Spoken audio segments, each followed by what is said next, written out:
Now we are going to see super heterodyne receiver.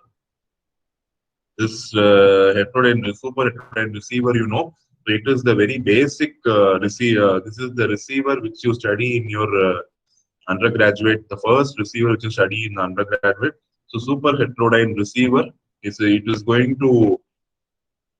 is a part of the receiver architecture, and you can see it is going to translate the frequency from high frequency to what is called as your intermediate frequency, and from intermediate frequency into your baseband frequency.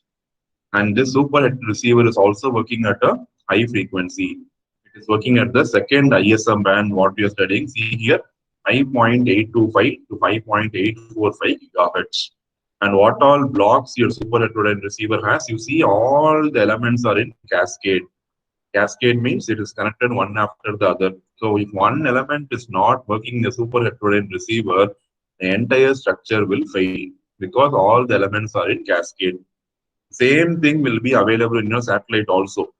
But what happens in a satellite is whenever, I told you, right, when all the components are in cascade, even if one component is failing, the entire link will not work.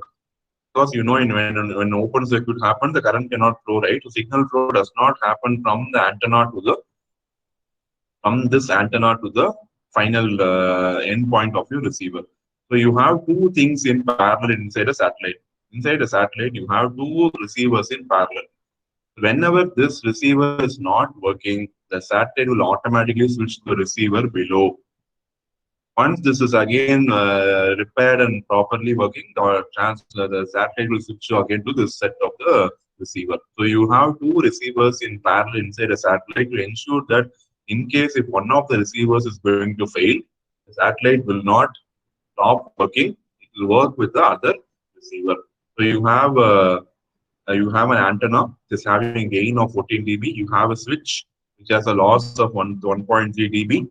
And this is an RF filter to filter this particular band. And center frequency you see 5.8 gigahertz, 20 megahertz below that, and 20 megahertz above that. So it is going to be totally, you are going to have 20 megahertz bandwidth. Then you have a low noise amplifier to amplify the signal. Again, you will have a normal amplifier to amplify the signal. Then you are demodulating from 5.8 G and converting it into 400 megahertz. I'm going to mix with my LO and generate this 400 megahertz signal. Okay, and from after this 400 megahertz signal, I'm using an IF amplifier, an automatic gain control, to see the final signal. Okay, this is the design of superhet receiver. Okay, so this the working of superhet receiver I'm not going to explain because it is already